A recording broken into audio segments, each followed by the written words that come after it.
Hello, Sanwanan. I hope you're well. I hope you're in good spirits and that you're having a good day. And if you're not having a good day, I hope by the end of this video, you will be having a good day and that you will be energized and positive. So today what I'd like to do is I'd like to say some words about the sort of preeminent current affairs story in our country, in South Africa, that is the departure of the deputy president of the EFF, or the then deputy president of the EFF, Floyd, and switching from the EFF into the MK party, right? It's basically, the biggest story in South African politics and South African current affairs, and it's had an incredible amount of ripple effect.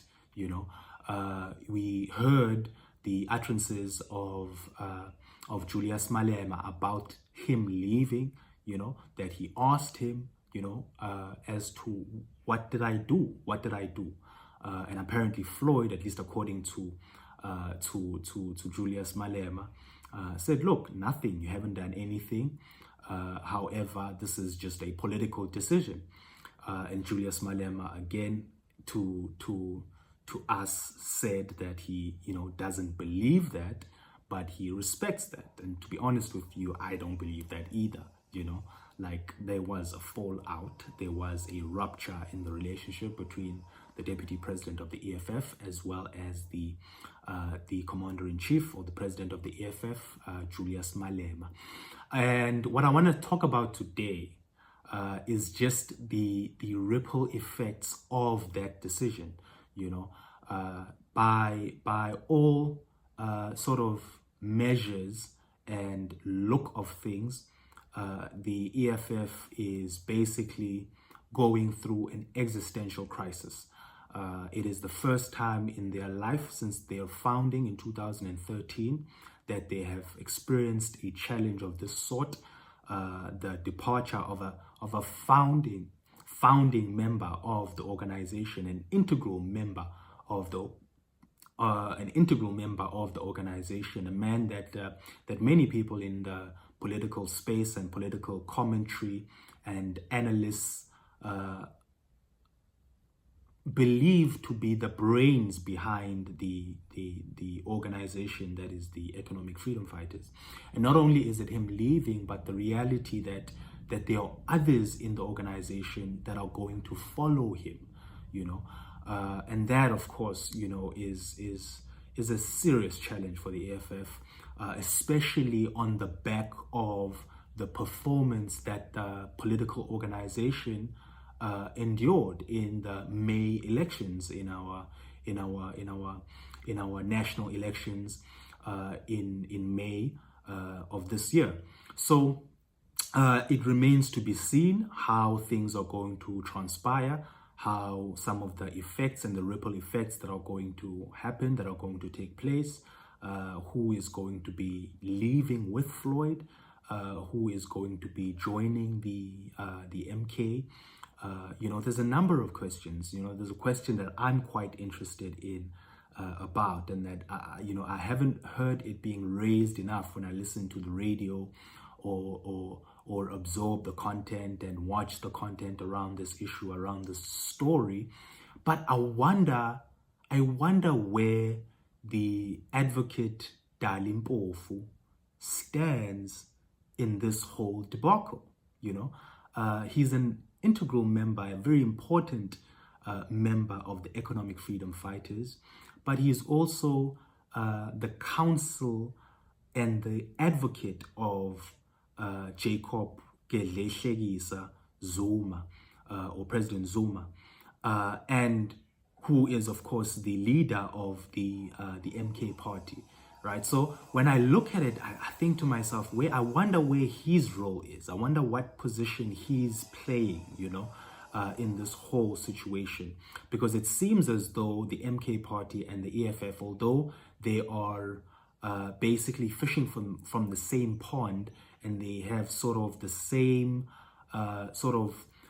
target, sort of clients, for lack of a better word, that I can't think of anything better right now. but the voters that they sort of speak to is, the average black person who is disempowered, who doesn't have a job, who doesn't have land, who doesn't have any resources really, and is at the bottom of the system, which is principally a capitalistic system that we have in our economy in South Africa. So that's one person I'm very interested in sort of learning and hearing and seeing as to what the story is, as to where he lands in the whole situation. But a second person as well that I'm very interested in observing and watching is the Dr. Mbuyiseni Ndlozi. And he's been quiet for quite a while. Maybe by the time I released this video, he would have said something. But I indicated, or I observed rather, before this situation actually came to be, that Mbuyiseni Ndlozi was essentially sidelined. That something happened there between him and the commander-in-chief, and he was essentially released of his sort of front role as a representative of the organization, which was the position of spokesperson, which is at the forefront, which is the face and the voice of the organization. And he was removed from that position. As far as I know, there was no public explanation that was given. And then you just started seeing less and less and less of him, and there were a couple of videos where he was seen to be, treated as though he was, less than what we believe him to be. I mean, he's an incredible academic. He's very well accomplished. He's very well spoken. He's incredibly articulate, competent as well, and just a very talented politician. So that's somebody else that I would like to sort of see as to where they end up, as to what happens, what he says regarding this whole situation that's basically going to unravel and is in the process of unraveling. And yeah, those are my thoughts regarding the debacle, the story of the economic freedom fighters and the MK, and the sort of ripple effects that are taking place in the political realm in our country. And I'd love to hear your thoughts. What do you think? What are you looking forward to? What are your sort of feelings? Like what are your suspections, right? What do you suspect?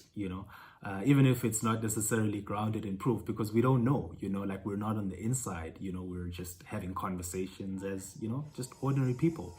And yeah, there is a lot to be said. There's a lot of theories and ideas that are going around, and I would love to hear yours. Anyway, have a good day, and I hope that you have an excellent day. And I'll see you tomorrow. And yeah, keep well.